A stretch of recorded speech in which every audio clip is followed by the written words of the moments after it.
रामदेव को हम मांग करते हैं बाबा रामदेव को जेल भेजा जाए, क्यों नहीं भेजा जा रहा है? बाबा रामदेव का देशद्रोह के मुकदमे में बाबा रामदेव टिप्पणी करता है, अगर वही माफी से क्या होता है? हम आपको 4 होता मार देंगे, उसके बाद माफी मांग ले? ये बता, अभी संसद बना हुआ है, पहले देश की जनता को रोटी की जरूरत है, पहले संसद भवन और सेंट्रल विस्टा की प्रोजेक्ट की जरूरत है। 20,000 करोड़ का प्रोजेक्ट पहले जरूरत है कि पहले देश की जनता को रोजगार कैसे मिले, युवा कैसे शिक्षित हो, देश में ये जरूरत है सबसे पहले। या आप अपने लिए महल बनवाना चाहेंगे?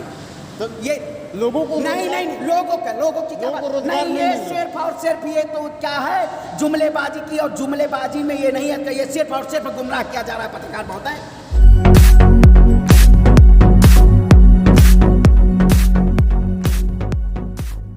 उसके लिए सब कुछ दांव पर है, तुष्टीकरण आखिरी पड़ाव पर है।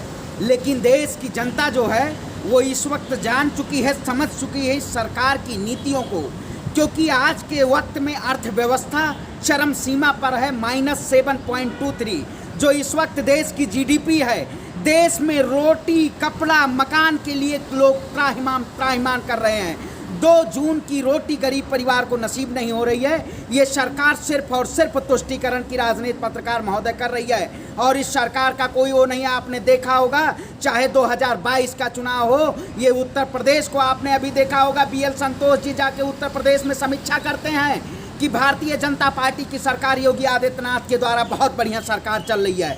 आप बताइए 24 करोड़ जनता में आप ये कैसे कह सकते हैं कि वहाँ पे कोरोना जैसे लोगों से मौत नहीं हुई है? सिर्फ और सिर्फ डाटा को छुपाया जाता है। ये सरकार तथ्यों को छुपा रही है। तथ्यों को छुपाने से देश नहीं चलता, आपको प्रदर्शित करना पड़ेगा। आपने देखा होगा, यही गंगा नदियों में लाशें बही हैं, लोग भूख से मर रहे हैं, देश का युवा बेरोजगार है, गरीब लोग रहने के लिए परेशान हैं। आज रोडों पे जो वही आत्मनिर्भर की भारतीय जनता पार्टी हमारी केंद्र सरकार की बात करती थी कि आत्मनिर्भर भारत होगा, आत्मनिर्भर आज यही है कि रोड पे ना रेड़ी है, न ठेली वाले हैं, न मकान, कोई नहीं है, सब अपने अपने घरों में बैठे हुए हैं। कुछ लोगों के आप जाके पूछिए भारतीय जनता पार्टी के विधायक और सांसद से, क्यों नहीं पहुंचते हैं? कुछ लोग भूखे मर रहे हैं, त्राहिमाम जनता कर रही है, और देश की जनता सिर्फ और सिर्फ ये सरकार जो है इसको तुष्टीकरण करने की राजनीति कर रही है। लेकिन सरकार तो कह रही है हम लगातार प्रयास कर रहे हैं लोगों की ज़िंदगी बेहतर हो, और महामारी थी इसमें थोड़ी बहुत परेशानी लोग को हुई है। महामारी थी जब वही वक्त में जब बंगाल का चुनाव होता है तब आपको प्लानिंग करनी चाहिए थी। बंगाल का चुनाव आप जब था उस वक्त बंगाल का चुनाव नहीं कैंसिल करना था, लेकिन आज CBSE बोर्ड की परीक्षाएं आपको कैंसिल करनी पड़ रही है। आपके कोई फ्यूचर में कोई एजेंडा नहीं है आपके पास पत्रकार महोदय। इस सरकार के पास कोई एजेंडा नहीं है कि हमें वैक्सीनेशन कैसे करनी है, कैसे महामारी का खात्मा करना है। बस इस सरकार को समीक्षा करनी है कि भारतीय जनता पार्टी को चुनाव कैसे लड़ेगी, कैसे जीतेगी। इसे न जनता के प्रति प्यार है, सिर्फ और सिर्फ अपने स्वार्थ की बात है। ये सरकार अपने स्वार्थ की बात कर रही है। चुनाव आप कैंसिल करवा सकते, क्यों नहीं कैंसिल करवा? 2022 में अभी चुनाव आएगा तो वो समय से होगा, क्योंकि यहाँ समय से विधायक बनते हैं, समय से प्रधानमंत्री बनते हैं, समय से मुख्यमंत्री बनते हैं। लेकिन देश की जनता को रोजी और रोटी नहीं है, वो समय से नहीं मिलती है। ऐसी सरकार 70 साल में देश में आज़ादी के बाद ऐसी पहली सरकार है जिसके शासनकाल में भूख से लोग मर रहे हैं। हंगर स्ट्राइक में भारत 111 आप कह रहे हैं कि लोग भूख से मर रहे हैं, लेकिन भारतीय जनता पार्टी कहती है और उनके फॉलोअर कहते हैं कि देश मजबूत हाथों में, देश विकास कर रहा है। मजबूत हाथों में कैसे? हंगर स्ट्राइक में 111वें पायदान पे 162 देशों में भारतीय जनता पार्टी के ये कार्यकाल में ऐसा पहला स्वर्णिम अवसर है। जो कहते थे गरीबी हटाएंगे हम, गरीबी नहीं वो हटा रहे हैं, वो गरीबों को हटा रहे हैं। आप देख रहे होंगे रोडों पे पहले लोग, आम जनता वो होती थी, आम बेचते थे, फल बेचते थे, लेकिन आज रोडों पे नहीं दिख रहे हैं। ये सरकार की तानाशाही नहीं है, ये पूंजीवाद, ये सिर्फ और सिर्फ वही एक बाबा देश में अरबपति बना हुआ है और एक झोला उठाने वाले प्रधानमंत्री बने हुए हैं, साध्वी जैसी सांसद बनी हुई हैं, और एक मठ में बैठने वाले बाबा उत्तर प्रदेश के राज में बैठे हुए हैं। क्या ये सरकार है? लोगों की जान बचाने के लिए तो लॉकडाउन लगाया गया है ताकि लोग घर में रहे, उनकी जान बचे। जान उस वक्त बचानी चाहिए थी जब बंगाल और असम और 5 राज्यों में चुनाव था, तब आपको सरकार बनाने की जरूरत थी। तब आपको ये नहीं चाहिए था कि देश की जनता को वैक्सीन होना चाहिए, वैक्सीनेशन होनी चाहिए, देश में हम कैसे ला सकते हैं कि इस महामारी को हटाया जा सके। तब आप चुनाव की रैलियां कर रहे थे, तब आप बड़े बड़े भाषण और बड़े बड़े वादे कर रहे थे, तब आप ओ दीदी ऐसे शब्दों का उच्चारण कर रहे थे आप बंगाल चुनाव में। पत्रकार महोदय, ये सिर्फ और सिर्फ ये जो भारतीय जनता पार्टी है सिर्फ और सिर्फ जनता को गुमराह कर रही है। लेकिन आपने देखा होगा यही पंचायत चुनाव में, त्रिस्तरीय पंचायत चुनाव में भारतीय जनता पार्टी को हार के मुंह देखनी पड़ी है। उसी जैसे इसको भारतीय जनता पार्टी को 2022 में उखाड़ के फेंकने का काम करेगा। लेकिन नहीं, ऐसा लगता है कि आप लोग मोदी जी की छवि को बिगाड़ने के लिए इस तरह के आरोप लगा रहे हो। सब कुछ तो सही हो रहा है ना। मोदी जी की वही छवि आप बात करते हैं। जब न्यूयॉर्क टाइम्स लिखता है कि भारत में कोरोना से 42 लाख लोगों की मृत्यु हुई है, लेकिन यही भारतीय जनता पार्टी के डेटा कहता है सिर्फ और सिर्फ 3 लाख लोग मरे हैं। अरे कैसे ये तथ्यों को छुपाया जाना? पूरे राज्यों को आज तक वर्चुअल रैली में आप आके रोना धोना दिखा देते हैं। जनता के लिए आपको कोई रोने का वो नहीं है, बस अपने स्वार्थ के लिए रोना जानते हैं आप। रो से जनता चलती है, जनता पॉलिसी। प्रधानमंत्री सुनिए, प्रधानमंत्री जी देश की ये चिंता करते हैं, उनको चिंता है, लोगों की जान गई है, इसलिए भावुक हो गए थे। उनको अपनी चिंता है कि देश में, भारत में हमारा नाम कैसे बचा रहेगा। जिस वक्त इस समय पर्यावरण ऑक्सीजन की लोगों को कमी है, देश में सेंट्रल विस्टा प्रोजेक्ट बन रहा है, प्रधानमंत्री का आवास बन रहा है, पार्लियामेंट बन रहा है, देश की जनता के पैसों को पार्लियामेंट और प्रधानमंत्री जी को नए आवास में बैठना है। यही अच्छे दिन की बात आप लोग उसको बोल रहे हैं, मोदी भवन बोल रहे हैं, मोदी जी बैठेंगे उसमें, तो संसद बन रहा है, पूरे देश की सांसद बने बैठे। इतना अभी संसद बना हुआ है, पहले देश की जनता को रोटी की जरूरत है, पहले संसद भवन और सेंट्रल विस्टा की प्रोजेक्ट की जरूरत है। 20,000 करोड़ का प्रोजेक्ट पहले जरूरत है कि पहले देश की जनता को रोजगार कैसे मिले, युवा कैसे शिक्षित हो, देश में ये जरूरत है सबसे पहले। या आप अपने लिए महल बनवाना चाहेंगे? तो ये लोगों को नहीं लोगों की क्या बात? नहीं, ये सिर्फ और सिर्फ ये तो क्या है, जुमलेबाजी की, और जुमलेबाजी में ये नहीं है, ये सिर्फ और सिर्फ गुमराह किया जा रहा है पत्रकार महोदय। वो तो कह रहे हैं कि देश का विकास वही अच्छे जो वही कहते थे कि देश में महंगाई की मार, आज भाजपा पूरी महंगाई खा गई है। 100 रुपए लीटर पेट्रोल है और डीजल, सरसों का तेल 200 रुपए। वही बाबा आरापति की बात करते हैं, लाला रामदेव बढ़े जा रहा है। दो जनता को भटकाने के लिए बाबा रामदेव को टीवी पे लाइव पे लाया जा रहा है। कोई ना कोई भारतीय जनता पार्टी की IT सेल, कोई ना कोई विरोध तुरंत सोशल मीडिया पे तुरंत इस पे ट्रेंड कराने लेती है। और क्या काम है इसका? बाबा रामदेव जी तो कंट्रोवर्सी में है, इसलिए टीवी पे आ रहे हैं। और बाबा रामदेव कह रहे हैं कि आयुर्वेद है जो लोगों की जान बचा सकता है। ये भारतीय जनता पार्टी का प्रोपेगेंडा है कि लोगों को गुमराह करना। क्या आयुर्वेद से क्या बचाता था? उनके ही उसमें वही देखिए, क्या बालकृष्णन जी हैं, वो वहाँ पे पहुँचते, उनको एम्स में इलाज कराना होगा। साध्वी प्रज्ञा आखिर क्यों मुंबई जाके इलाज कराती हैं?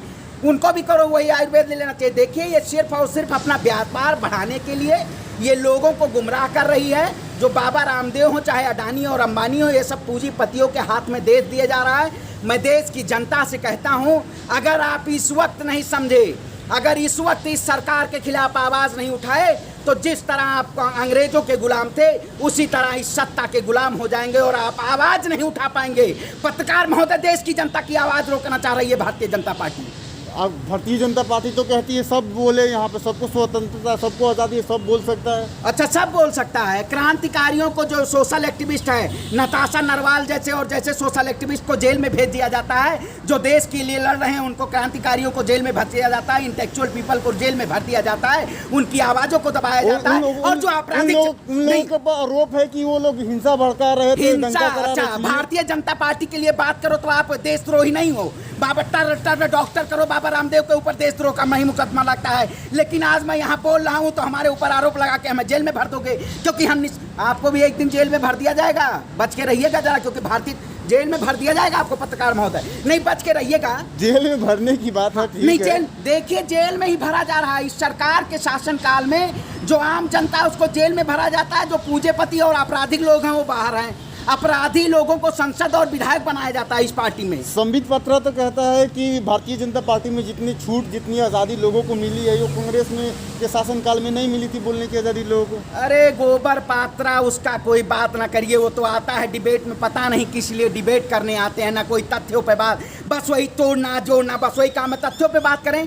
आप बताइए, 7 साल मैं कहता हूँ उसी भारतीय जनता पार्टी, संबित पात्रा, गोबर पात्रा जो आते हैं, मतलब वो तो बीजेपी के प्रवक्ता को गोबर पीएम, वही तो कह रहा हूँ, पीएम जब 7 साल में, नहीं, बीजेपी के प्रवक्ता को गोबर पत्र गोबर ही पात्र है। जब उसी भारतीय जनता पार्टी में देश के प्रधानमंत्री, आखिर आप देश के इतने अच्छे दिन की बात करते हैं आप कि देश बहुत अच्छा खुशहाल है, तो आप 7 साल के उसमें अपने कार्यकाल में आके मीडिया के सामने क्यों नहीं आते हैं? अगर प्रधानमंत्री नरेंद्र मोदी जी पहली प्रेस कॉन्फ्रेंस कर लें तो देश की जनता उनको दिखा देगी कि आप किस लहजे में हैं, क्योंकि हिटलर तानाशाही वही ऑटोक्रेसी और डेमोक्रेसी की बात होती है।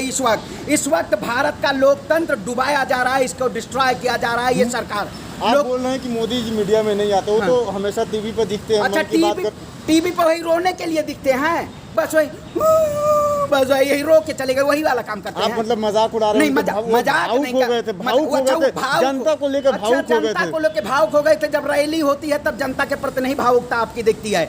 जैसे चुनाव आएगा तुरंत आप वहाँ पहुँच जाएंगे गुजरात, माँ से मिलने का उसी समय। अब माँ से नहीं मिलने जाते हैं, अभी जैसे चुनाव आएगा तुरंत पहुँच। तो ढोंगी है, जिसकी नीयत खराब हो, उसमें क्या बरकत हो सकती है? ये ढोंगी लोग बैठे हुए हैं सत्ता में, आपराधिक लोग बैठे हुए हैं और अनपढ़ लोग, जाहिल लोग बैठे हुए हैं, देश नहीं चला सकते हैं। लेकिन जाहिल लोग हैं। लेकिन आप बोल रहे हैं कि जाहिल लोग हैं, देश नहीं चला सकते हैं।